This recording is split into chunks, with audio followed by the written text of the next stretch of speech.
Hi, welcome back to Making It with Minglet. Today we're working on page 44, and I think we're going to go ahead and work on 45 because I feel like they need to go together. Now, the last time that we were together, let's go back and look at page 42. I had a thing about Mass General Store, and I had picked up that brochure that had, a lot of facts about the store as it originally said in Winston-Salem. So it's got a little bit of history behind it. And on this page, I wasn't sure how I wanted to proceed with it. I didn't want to do the same thing I've done on the past couple. So I tore into that brochure and I got these pieces out. This is only half pages, but I thought maybe I could extend the story of the Mass General Store that is in Winston-Salem. So I've pulled out some colors that I feel like will kind of blend with what I've got. I've got some that are just totally random. These are fabric pieces that I picked up color off of the gel plate with. And they're kind of rough and ragged, and I kind of like that idea. So since this is already purple, I'm going to include purple in this. I've got some of these papers, and I'm not sure who they came from, but they were already cut in these sizes. And I've got this little purple confetti looking stuff. And I had gotten this. This was a ticket for door prizes at one of the recent car shows, so I thought that might work. And then I've got this. So that's how we're going to start with this, and this is what we're going to build from. I actually have put an old envelope that was, I made a pocket out of it, and that's going to be part of page 45. And I just put a little bit of ink on it. That is drying as we speak. So I'm going to go ahead and add these things that I know where they're going to go, and I kind of know how they're going to be used. And I'm going to start that now. I'm just going to use, for this I'm going to be using my art glitter glue. And I did use, which side do I want on that? I think I want this one. I did use water and went around on these just so they got kind of a jagged edge on them.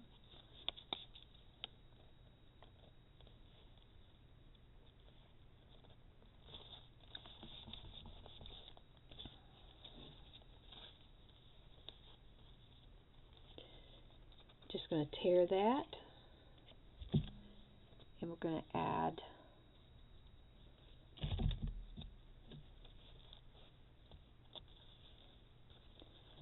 what we're doing is creating just some textures, some layers, and I know this is going to go here.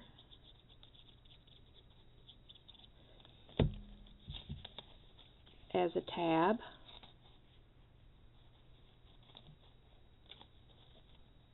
And it doesn't look it's not rustic looking or old looking because it's got a smile face on it. But I'm going to carry that over because it just made me laugh when I saw it was a little smiley face on it. That's a little bit unusual for what we normally get. We just get coupon looking things. So it was a little different, and that's okay. Different is not always a bad thing. I'm going to rub that down. And this is how the store looked back in its day. You see that old car sitting there in front? You got your gentlemen out and you got your ladies here. So it was definitely, a popular place. That was when our downtown was mostly stores of different variety stores. A lot of them were called variety stores. And you could go downtown and you could find just about anything. And that was true up until between the 70s and 80s. People were still shopping in the downtown area.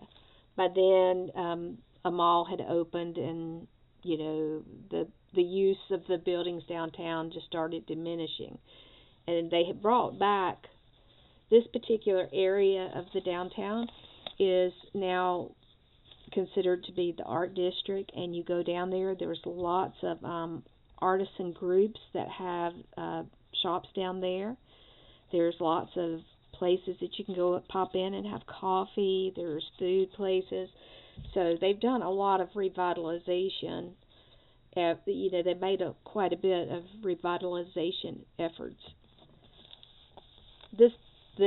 What was the Mass General Store was one of the first stores in the downtown area, from reading this brochure, to have a snack bar. And I always thought that it was probably Woolworths, because when I was growing up, I remember there being the Woolworths, and I remember there being, a neat little grill there that you could go in and get a soda, some fries, and a grilled cheese or something like that. Just simple sandwiches, because at that point, Reynolds Tobacco was still very active down there and had plants down there. But as the town grew, they outgrew the downtown area, and all that activity started happening at other places. Okay. Now, I am going to just leave this white, but I do want to put I do want to do like a little bit of collaging, so I'm going to go ahead and get let me move this over. I'm going to go ahead and get out my matte medium and my brush, and we're going to just do just a little bit with these colored pages so I can get something other than just the print on the page. I'm just going to rip some of these in different patterns.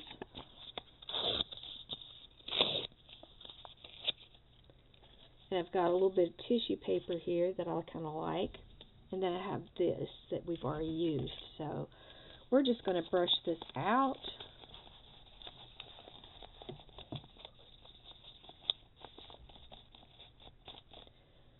And we'll start by using, let's put this piece up here. This will be our corner piece.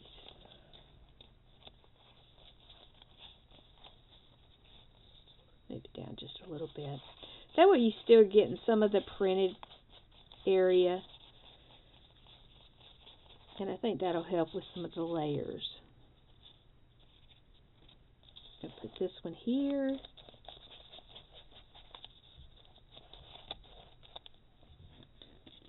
Need to get this a little more juice on it. I spent some time cleaning it off my desk, and it felt so good to get it tidied up.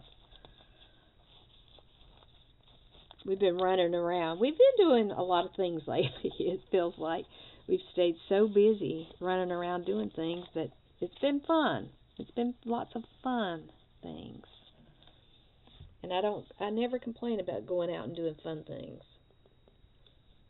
One thing that we haven't done, and we usually would have done by this time in the season, is normally we've already started going out metal detecting, because it doesn't take very long between our spring season and our summer season for things to get super hot, and it gets just too hot to be out, for very long in a day.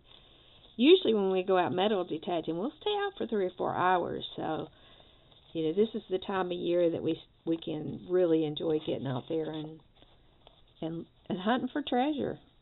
You never know what you'll find. I mean, we found quite a few silver pieces. We have never found anything that was gold. It's mostly sterling silver, but you never know what people have lost.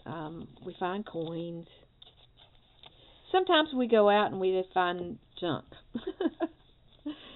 but it's still something that we can go and do and enjoy. It doesn't take too much effort, and it's something that we can do together. I think I'll put that one right there.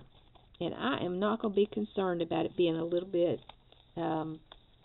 wrinkled up. I just started pulling some papers out, and that was in it, and That's all right. We'll use it just like it is.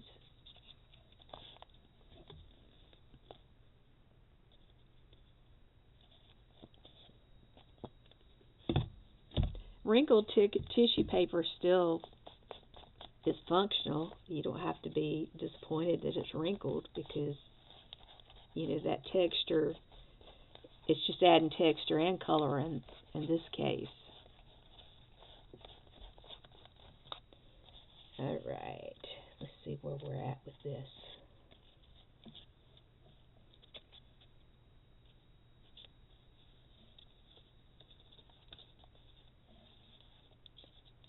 I think I'll bring it down like that. So I was kind of wanting to save that, not destroy that butterfly right there.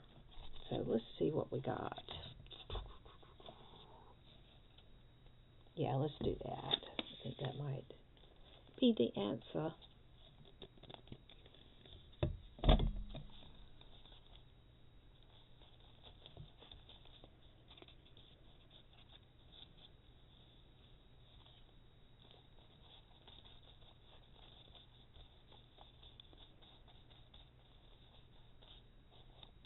All right. Now let's see how that lays out. Yeah, that's a little pop of color, and I'm going to be happy with that. Get that to lay down nicely. Remember, if you keep it wet underneath, it doesn't have to be just drenched, but having it wet underneath is where you get your best performance here. Like right here, it's already started drying, so it's going to curl up, and being right where it's at, we don't want it curled. So let's get another drop here. Come on out. I know you're in there. I just cleaned the nozzle really good. I didn't realize how dirty it had gotten. All right. So that looks kind of nice. I'm happy with that.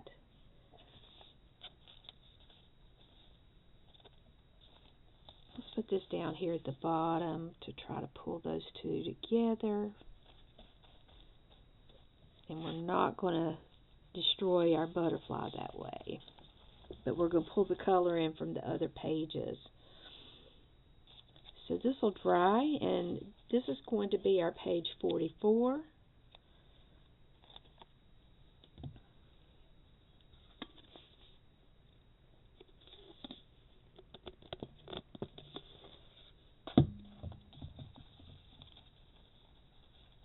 And I'm not putting page numbers on these little tiny ones. These little not full pages. I'm just not going to worry about putting page numbers on them. Now, I can come back at any time and I can do color on these, but I'm happy with this. I think I'm liking what it looks like. And on this one, let me switch this around a little bit. I'm going to put this here. This is a waxy paper. I'm going to put that there. And I'm going to just kind of make a little fun collage here.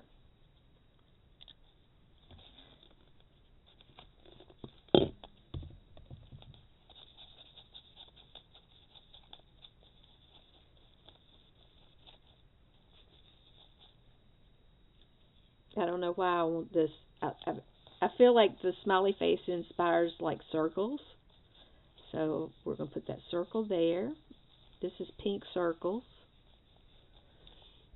And then we have this piece that's got circles in it also.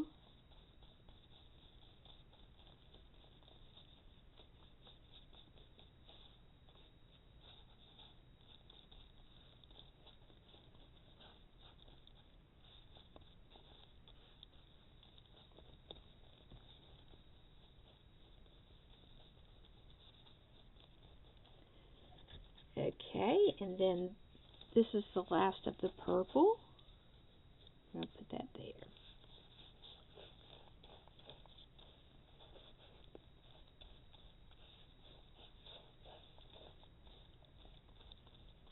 Now, all these things that are old, it's like, to me, it's kind of a way to respect things that are old and understanding that although they've been through transformations of many kinds, just like people do, they're still good and they still serve a purpose in our communities. So that is something that, I've been using quotes, but that's one of the things that kind of pops in my mind.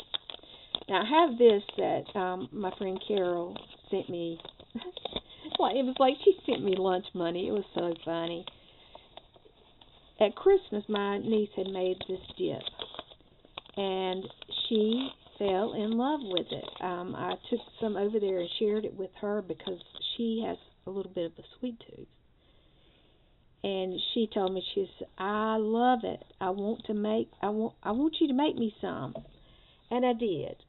I made some and I took it over there, and I've taken it over there several times. About every 2 weeks I'll make a batch and I'll take some over there for her. And she said, "No, I want to pay for it." So nothing to her but put some money in an envelope. And this is the little seal that was on it. Her last name is Portis, so she had this little seal. And I always am thoughtful, I'm always reminded about how as people get older, they may not be offering the same thing to you in your life, but they still have a lot to give. And I think it's important that we remind our people and show respect for people and old buildings and not just discount them because they're old. Remember that everything ages, and at some point, everything will either be old and survive, or they'll say, "Oh, there's nothing we can do at this point." But let things be their best for as long as they can be. And I think the expression "you're never too old" is a very fitting thing to use as our focus for today. Not necessarily a quote, but you're never too old. As long as you're willing to keep on trying new things, doing things, and moving around, you're going to last as long as humanly possible. And that's what, being around old buildings and seeing how, they've got new life. At one point they were just abandoned, just dusty, abandoned places, and now they've been revived, and they're generating new interest, and people are enjoying them. So I think that's going to be kind of the quote that I use. I'm going to need to let this dry, so I am going to let it dry, and then I'll come back and we will get our quote. I may go ahead and do it on a card that we'll insert in this envelope. So let me see if I can find some cardstock, and we'll get back to this once it's dried. Okay, thank you for your waiting while this dried. So this is our page 44. It's a short history of the Winston-Salem Mass General Store, which used to be Brown, Rogers and Company, and it was quite the happening place. So it was revived, and here are some of the vintage pictures that are old, but it just goes to the point that old things can still be very valuable in different ways, be it buildings or people. And I made a card to go in this vintage envelope, which has a Memphis return address on it with no zip code, so that dates it back probably post-war, if I had to guess. The card says, "Older can be better." So be your best. Be the best you can be on every given day. Live your life fully and do what you can when you can while you can. So until next time, be well, my friends, and thank you for coming along for day 45 of 100. We'll see you next time. Bye-bye.